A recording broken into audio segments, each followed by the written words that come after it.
a gente falou, a gente falou de técnicas para análise de perdas e ganhos de DNA, né? Então, desde grande resolução, né? Então você está olhando ali na resolução macro, né? De perdas e ganhos de pedaços grandes de cromossomos, tanto com o cariótipo bandeado quanto com o microarray, né?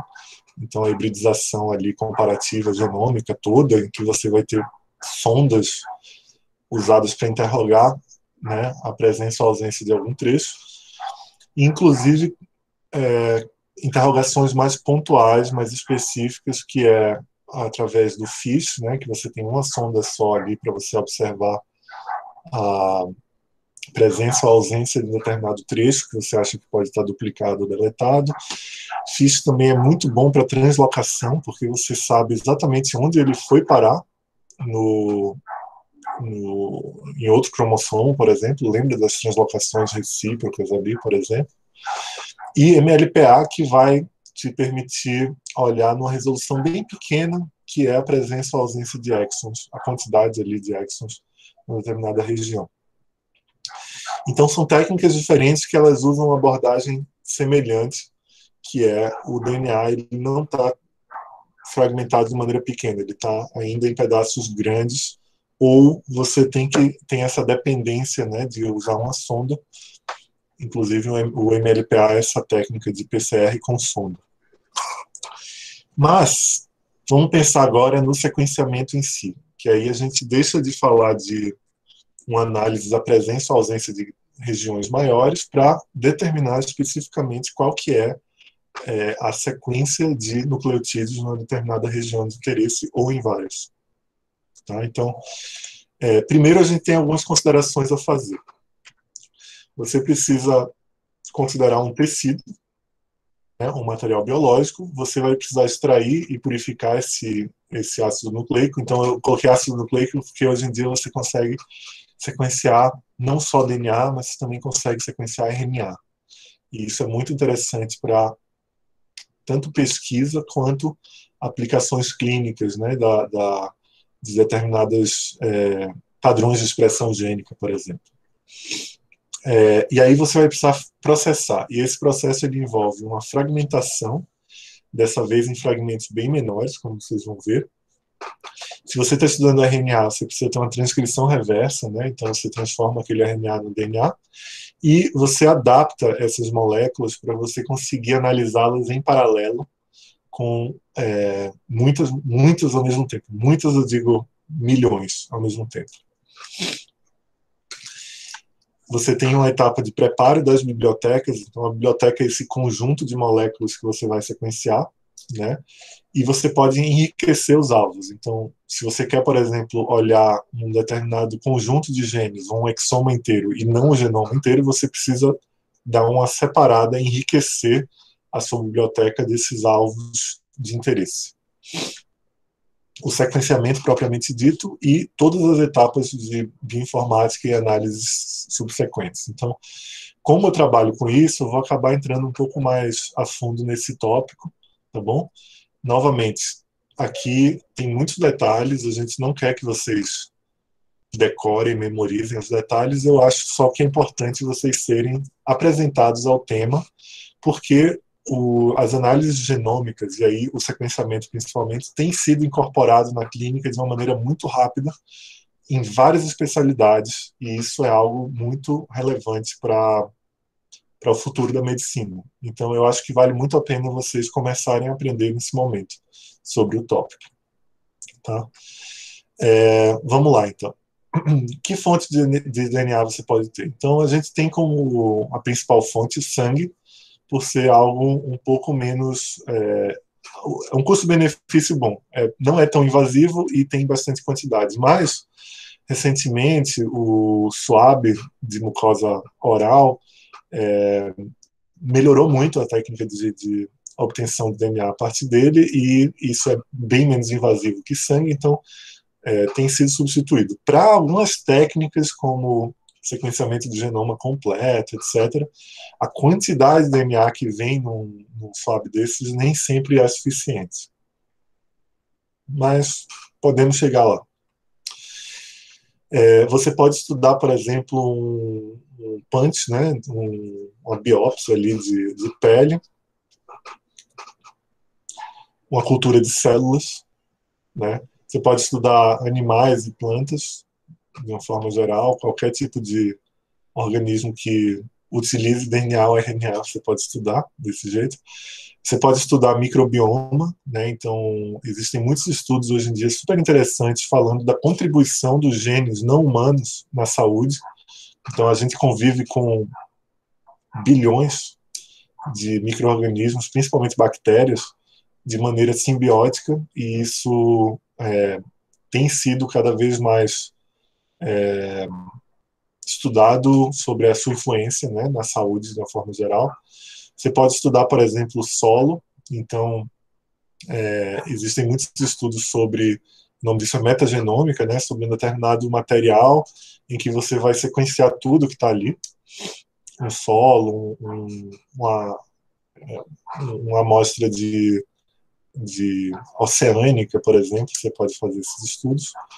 E também coisas do tipo a distribuição da diversidade em um determinado ponto. Isso aqui foram coletas no metrô de Nova York, em alguns lugares, e aí você começa a estudar a diversidade do microbioma, né, da pele, né, onde a pessoa está encostando ali no metrô, distribuída ali de acordo com o fluxo, né, de pessoas de um determinado metrô. Então, eu vou dar um exemplo de uma fonte do sangue, especificamente, e questões que podem ser levantadas a partir dela. Então, se a gente usar sangue periférico, como eu falei, tem um bom custo-benefício de quantidade e qualidade. 2 ml de sangue, você já tem uma quantidade muito boa de DNA, suficiente para fazer vários tipos de testes. Mas, se você está estudando, por exemplo, genes associados ao sistema imune, né, você tem um risco ali. Então, você, por exemplo, vocês devem saber que existe uma região de alta diversidade no genoma, né? Nessa região a região de construção ali de anticorpos, né? A gente tem falado tanto sobre isso. Existe essa característica muito interessante dos linfócitos em que você tem determinadas expansões clonais. Então, você tem ali anticorpos com uma diversidade de células com uma diversidade muito grande de variação genética na região de produção dos anticorpos, e em determinado momento, se você está enfrentando uma infecção, por exemplo, um tipo celular que é excitado, né, pela interação com um antígeno específico, ele vai sofrer uma expansão clonal ali. E aí, se você está estudando exatamente a variabilidade dessa região, o sangue talvez não seja o melhor lugar, você precisaria ir para um outro tecido ou para cultivar um determinado tipo de célula. E tem um outro problema, por exemplo, se você quer detectar, por exemplo, numa pessoa que fez um transplante de medula óssea, o DNA que ela vai carregar no sangue é uma mistura do DNA do doador com o DNA dela. Então, você tem que saber isso antes. Tudo que eu estou dizendo são casos reais. Então, já apareceu de uma mulher ter cromossomo Y, né, numa amostra de sangue, e aí foram ver, pensaram em troca de amostras, e na verdade ela tinha sido transplantada e não avisou, e isso apareceu no teste.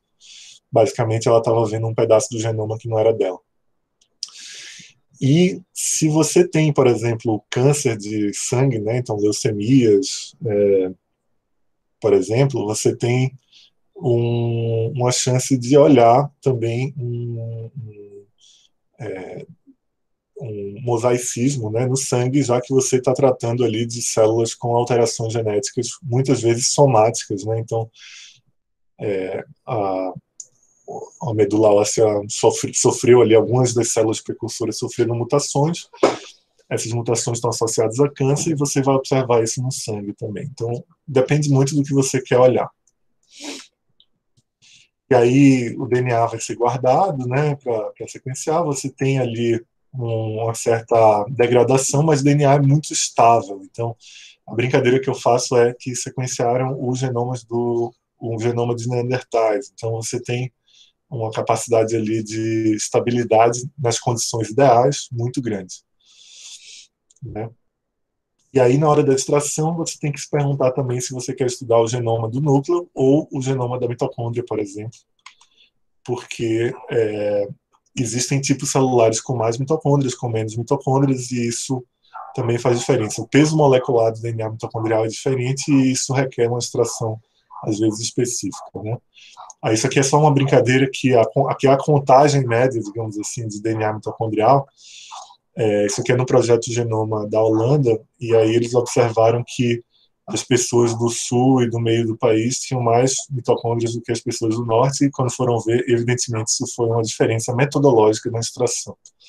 Tá? Então, é muito importante você saber o que você deseja estudar.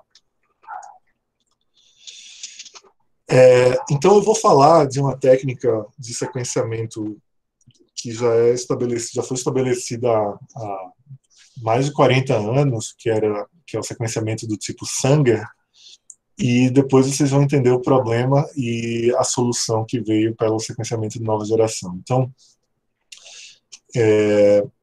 como é a técnica Sanger de sequenciamento? Então, como eu falei, né, você começa com a PCR ali da sua região de interesse, você purifica essa PCR e você vai incorporar numa reação de sequenciamento em si as bases fluorescentes que vão ajudar, né, a determinar qualquer sequência. Depois você segue para uma eletroforese, que é uma separação, né? Então eu estou assumindo aqui que vocês viram em biologia molecular um monte dessas técnicas, tá? Mas a gente vai fazer uma revisão rápida aqui no sangue. E aí você, com a eletroforese capilar, você consegue separar os fragmentos com um nucleotídeo de diferença. E isso permite a reconstituição do sequenciamento. Só que o trecho que você consegue sequenciar numa reação dessas é um trecho de uns 800 pares de base. Tá? Então, você consegue ver uma região-alvo muito específica, sequenciar, mas ela é uma região de até 800 pares de base. E aí, como é que funciona, então? Vocês devem lembrar que na PCR você precisa ter primers, um par de primers, né, e o DNA de interesse que você vai amplificar. Por que um par? Porque um vai ajudar a sintetizar uma fita, o outro primer vai ajudar a sintetizar a outra. Quando eu falo ajudar, vai disponibilizar ali uma hidroxila livre, né, no carbono 3' aqui do açúcar do nucleotídeo. A polimerase ela requer essa hidroxila. E aí a grande sacada do sequenciamento Sanger foi exatamente essa. E se você colocar nucleotídeos, né, isso aqui são nucleotídeos trifosfatos, né, sem a hidroxila livre no 3', então você tem aqui um deoxirribonucleotídeo trifosfatado e aqui você tem dideoxirribonucleotídeo trifosfatado, ou seja, ele não apenas o 2, né, do carbono 2', o carbono 3' também falta uma hidroxila. O que acontece nessa hora? A polimerase vai interromper a reação de polimerização, de síntese de DNA. Então, lembra que eu falei que depois da PCR você vai fazer uma outra reação que é a desincorporação? Essa reação ela vai contar com um primer só, porque você só vai agora numa direção. E aí, na sua reação, você vai ter um certo balanço de dideoxinucleotídeos e os DNTPs normais, os deoxinucleotídeos trifosfatos. Só que esses DDNTPs, eles vão ser marcados com fluorocromos, cada um com uma base diferente. Então, a timina com vermelho, a citosina com azul, a adenina com verde e a guanina com o rosa. O que acontece? Na hora de você fazer as reações, você vai ter uma interrupção aleatória em um determinado ponto. Então, você vai incorporar aqui DNTP, DNTP, DNTP, DNTP, de repente você entra um DDNTP. Tá? Essa reação ela tem uma estequiometria tal e um tempo muito bem validado que vai permitir que a reação vai fornecer, então, uma população de fragmentos com tamanhos diferentes. E quanto esses fragmentos têm de diferença? Um nucleotídeo. Aí, o que nos resta fazer? Uma eletroforese que vai ordenar esses fragmentos por tamanho. E aí você faz uma eletroforese num gel, num tipo de matriz, que ela é tão densa, tão densa, tão densa, que permite separar, então, fragmentos com um nucleotídeo só de resolução de diferença. E aí você passa isso no capilar, você vai ali excitando esse capilar, e tem um detector do outro lado, e aí você vai ter aqui todas as detecções. O que é que significa ordenar por tamanho? É basicamente isso daqui representa a sequência que a pessoa tinha ali naquele trecho. Então, essa é uma técnica de talvez um pouco mais até de 40 anos, que foi, obviamente, se aperfeiçoando, mas ela é uma técnica muito inteligente de você sequenciar DNA. E, pasmem, eu falei que são 800 pares de base por trecho, e o genoma humano, né, um projeto que durou ali 15 anos, pelo menos, de 1990 a 2005, foi sequenciado com esta técnica. Tá? Então, vamos fazer aqui um cálculo bem rápido. Se eu tenho 800 pares de base por reação, né, para cada fita, a gente vai fazer a seguinte conta. Então, eu vou multiplicar por 2, porque aí eu faço de uma fita e da outra.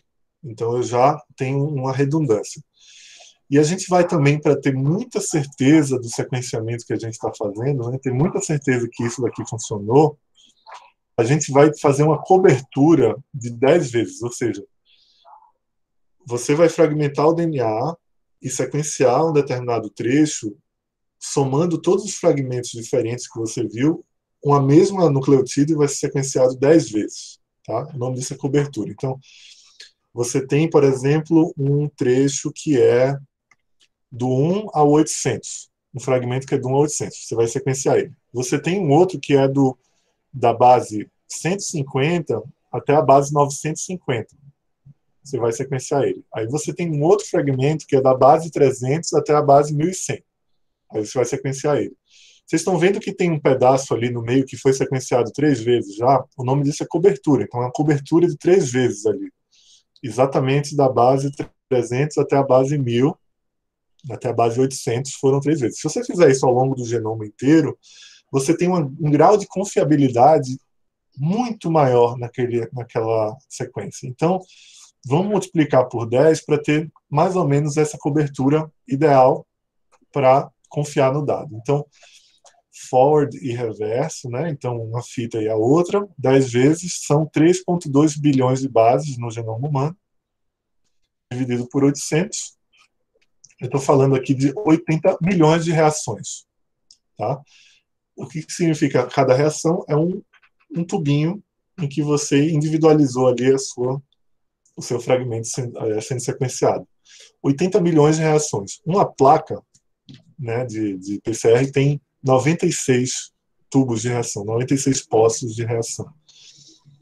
Cada placa leva mais ou menos, PCR, sequenciamento e corrida, umas 7 horas. Então eu estou falando aqui de 5,8 milhões de horas. Se você dividir isso pelo número de dias e anos, você tem aqui 666 anos. E é claro, o projeto não levou tudo isso. O projeto ele levou 13 anos, porque 13 a 15 anos, né? 13 foi o primeiro rascunho, 15 foi a versão final, para ser concluído. Por que aconteceu isso? Porque foi um esforço internacional. Então, teve uma parte dos métodos foram feitos pela iniciativa pública, né? Então, o NIH, nos Estados Unidos, liderou esse esforço, e aí ele dividiu entre laboratórios do mundo todo vários pedaços ali, e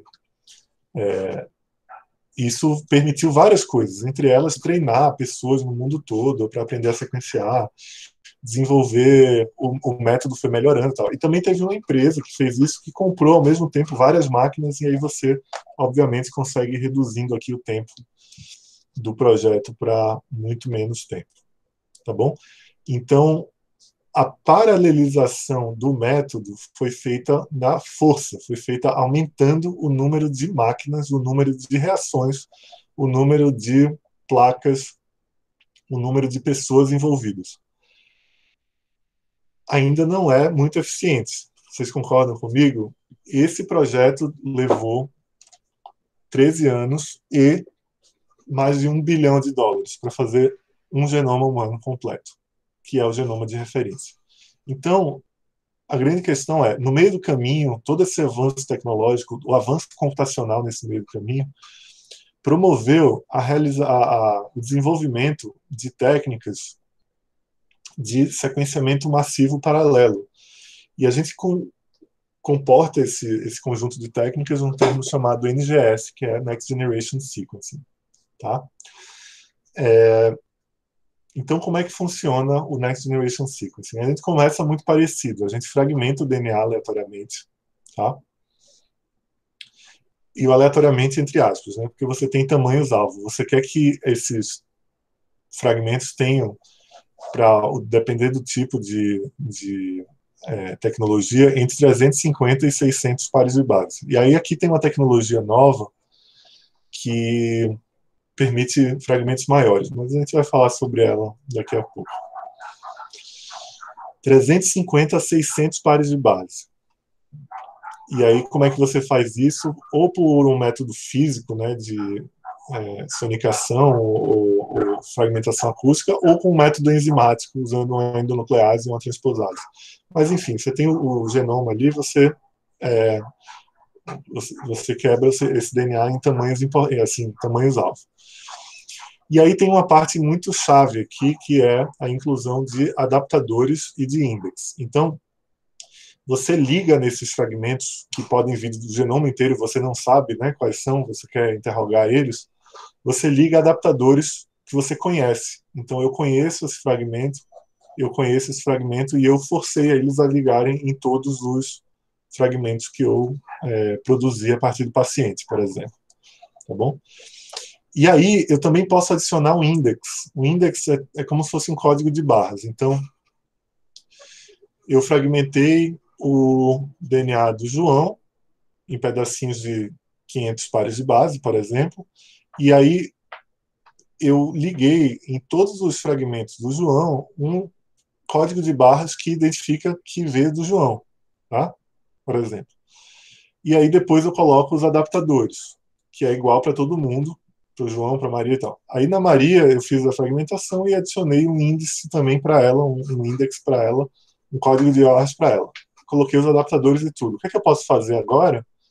Eu posso juntar os dois e correr os dois no sequenciamento ao mesmo tempo, porque aí depois, no final do projeto, no final dessa etapa de sequenciamento, eu posso computacionalmente separar quem veio de quem.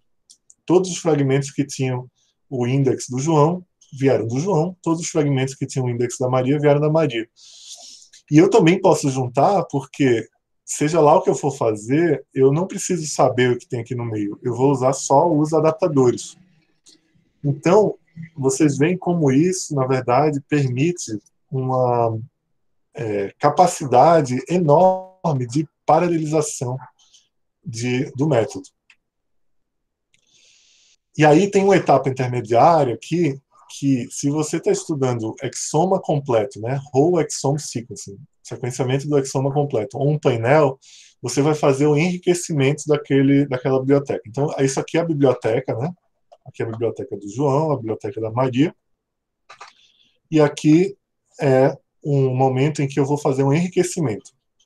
Como é que funciona esse enriquecimento? Então, eu tenho um bead magnético, uma bolinha magnética, e nela está ligada algumas sondas. Então, voltou agora um pouco o conceito de sonda, porque a sonda é um trecho do DNA que, mesmo que eu conheço, né, que é a função do que é uma sonda, eu conheço, e mesmo a gente não sabendo exatamente quais alterações tem aqui no meio, a sonda ela é tão grande que ela vai ligar naquele trecho, mesmo que ela tenha um mismatch ali no meio, que é da mutação que você quer interrogar, mas ela serve só para você capturar, ela é uma captura, literalmente, dos fragmentos ali que tem regiões de interesse. Que regiões de interesse são essas? Todos os exons do genoma humano. Todos os exons de uma lista de genes associados a, não sei, distrofia muscular ou câncer, por exemplo. Tá bom? E aí, esse método de captura, ele vai nos ajudar a diminuir o volume final de fragmentos que eu tenho interesse, só que aumentando a minha chance de encontrar algum problema. Por quê? A gente sabe que as doenças genéticas, elas têm uma causalidade muito importante na alteração das proteínas. Então, há uma chance muito maior de eu encontrar um problema, né, num paciente na região codificante dos genes do que na região não codificante. Isso quer dizer que tudo na região codificante é patogênico e tudo fora não? Não, não quer dizer. Você tem mutações patogênicas em regiões intergênicas, intrônicas, regiões regulatórias e tal. Você também tem um monte de alterações genéticas codificantes que não têm influência no fenótipo, que não são patogênicos. Mas é uma relação de probabilidade. Por que isso é importante? Porque, por exemplo, o exoma completo representa 2% do genoma todo. Só que ele concentra ali, sei lá, 70%, 80% da variação patogênica das doenças. Então, você reduz o seu custo de sequenciamento a 2%, praticamente, um pouco mais, né, porque tem essa etapa de captura e tudo, mas você pode achar a mutação com maior probabilidade. Então, a captura é uma etapa muito importante do método. Tudo bem até aí? Então, eu vim de um mar de fragmentos do genoma inteiro, agora eu capturei para um determinado exoma ou um determinado painel de interesse. Tá? E aí aqui está os dois métodos de enriquecimento. Então, você pode fazer um enriquecimento ali por amplificação, né, que se chama amplicon, ou mais utilizado é, como eu falei, por sonda. Então, essas sondas estão ligadas em biotina. Você tem aqui a sua biblioteca completa, né? Só que só essa região aqui roxinha de interesse. Você captura ela com a biotina, você consegue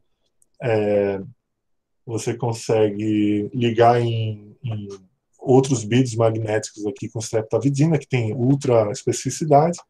E aí você limpa, você elui aqui da sua biblioteca grande só a região de interesse, baseado na biblioteca original com uma lista de sondas. Como é que funciona essa lista?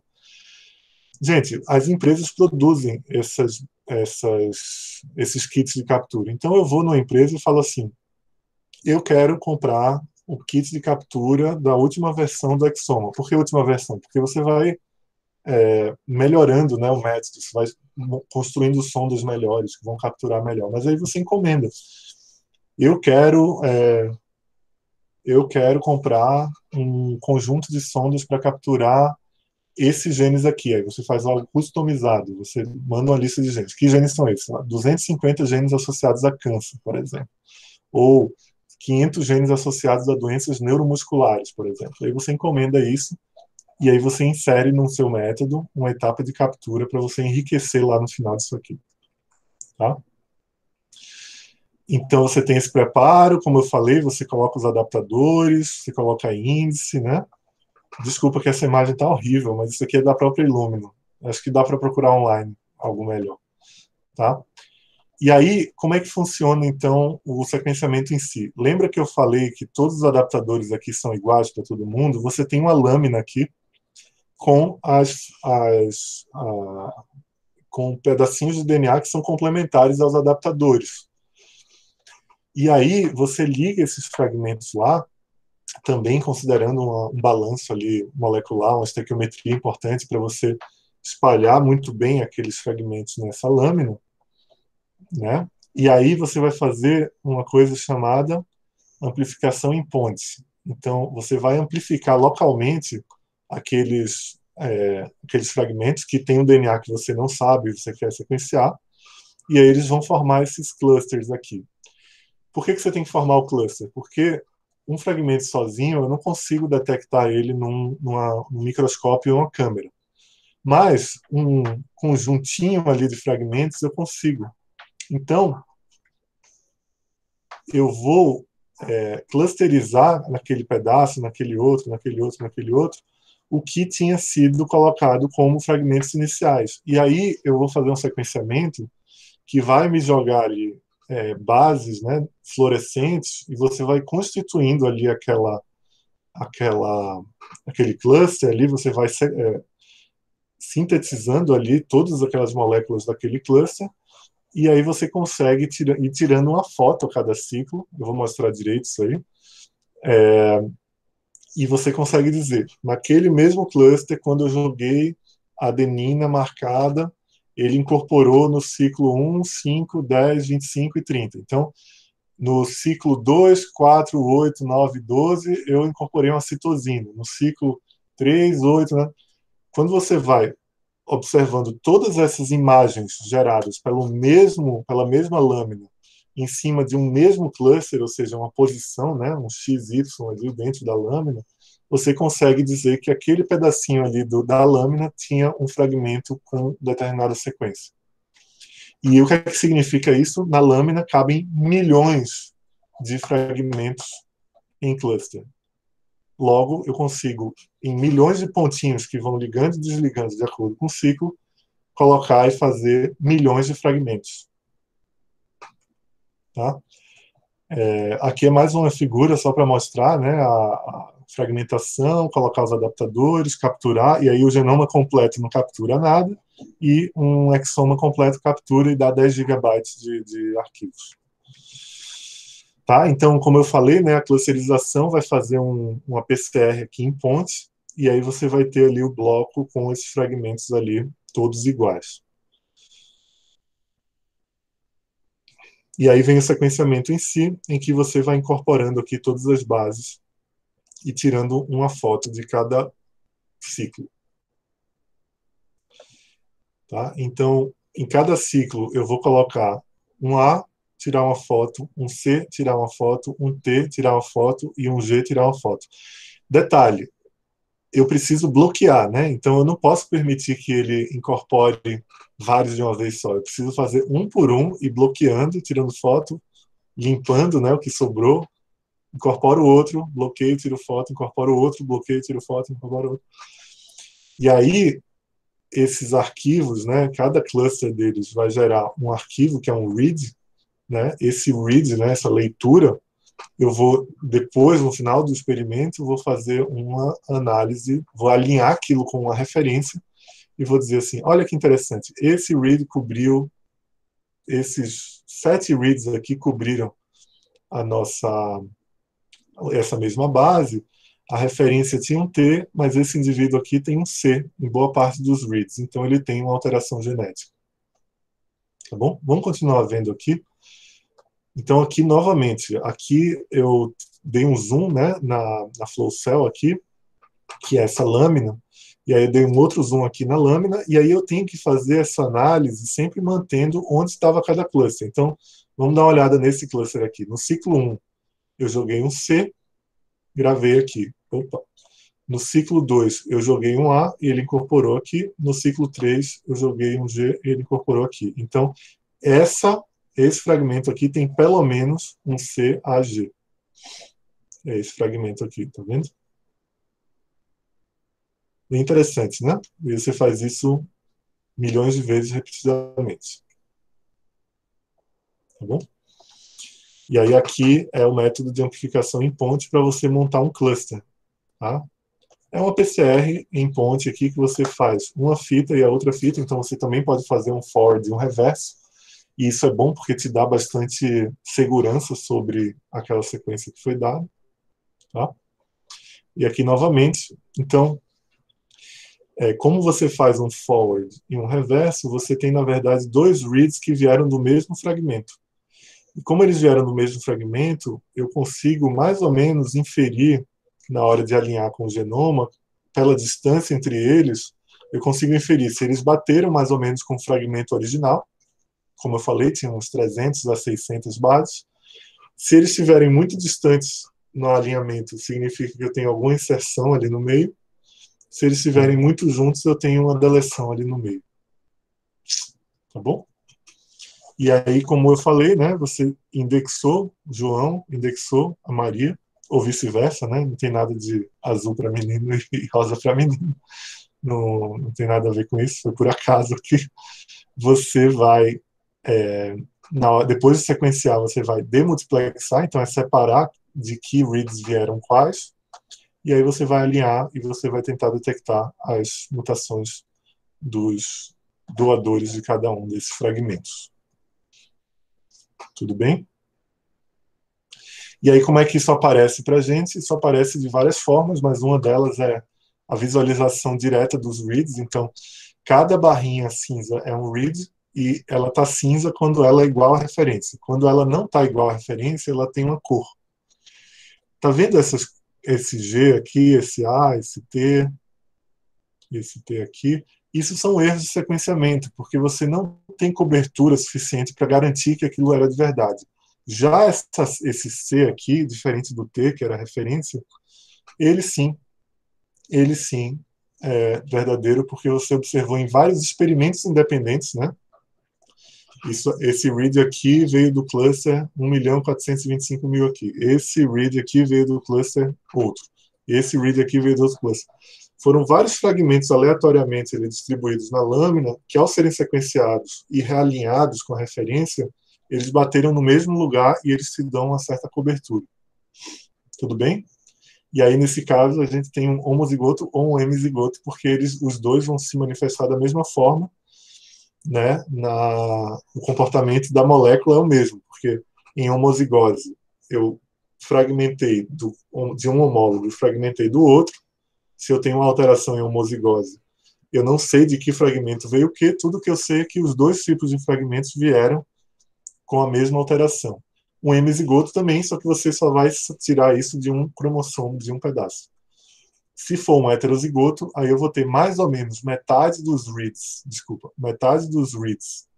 com o C e a outra metade com o outro nucleotídeo.